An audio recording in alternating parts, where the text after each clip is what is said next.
الخير عليكم يا شباب، اتمنى تكونوا بخير وسعاده وصحه جيده. معاكم مينا ماهر من محل ويل بايك.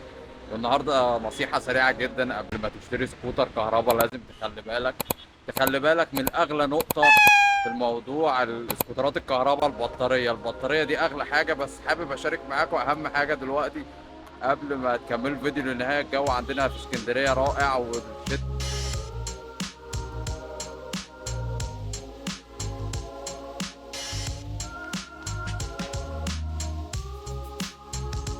كمل الفيديو بتاعنا.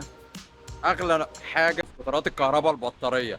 لو اشتريت سكوتر كهرباء والبطاريه بتاعته بايظه هتخسر من 8000 جنيه ل 20000 جنيه على حسب نوع البطاريه بتاعه السكوترات، هي ليد اسيد او ليثيوم. فانت ممكن تشتري من الشخص، اشتريت من على دوبيزل، اشتريت من على الفيس، من جروبات الفيس، وماشي بالسكوتر الكهرباء، لقيته شغال وماشي معاك واستلمته شغال. بعد ما روحت بيه بعد شويه كده تلاقيه فصل منك، تشحنه مره تاني وتشوف الدنيا تلاقيه برضه فصل منك، كده يبقى وش عيب بطاريه. طب الحل ايه طيب للمشكله دي اللي انت تضمن تشتري سكوتر كهرباء ما يكونش بايظ؟ فالحل اللي انت تشتري من مكان مضمون، تبعد عن الانترنت. انا بتكلم في حاله المستعمل، مش بتكلم في حاله الكاس. مش كل الناس عندها المقدره الماليه اللي تقدر تشتري حاجه جديده. طيب هتشتري الحاجه من مكان مضمون ومكان ثقه.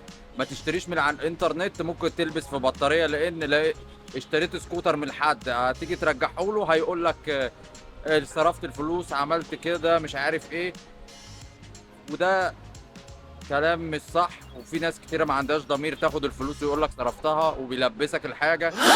وانا بخاف على فلوسكم يعني، لان الفلوس دلوقتي بتيجي بالشقه وتيجي بالتعب، وكل حاجه بتيجي بمجهود وتعب، ما بتبقاش سهله. دي كانت نصيحتي النهارده. خلي بالكم من نفسكم، خلي بالكم من فلوسكم. اهم حاجه ما تنسوش برضو ترجعوا وتشوفوا فيديوهاتنا السابقه، هتستمتعوا كتير وهتعجبكم. كان عندنا عروض كتيره ومنزلين سكوترات، كان عندنا ب 12000 وطالع. واحنا في ويل بايك بنضمن لكم الحاجه، واحنا عندنا بندي على ضمان على البطاريه من 3 شهور ل 6 شهور على الحاجه المستعمله والحاجه الجديده كمان. مكاننا في اسكندريه وعندنا الشحن لاي مكان. شكرا ليكم، نتمنى لكم كل خير والسعاده. سلام.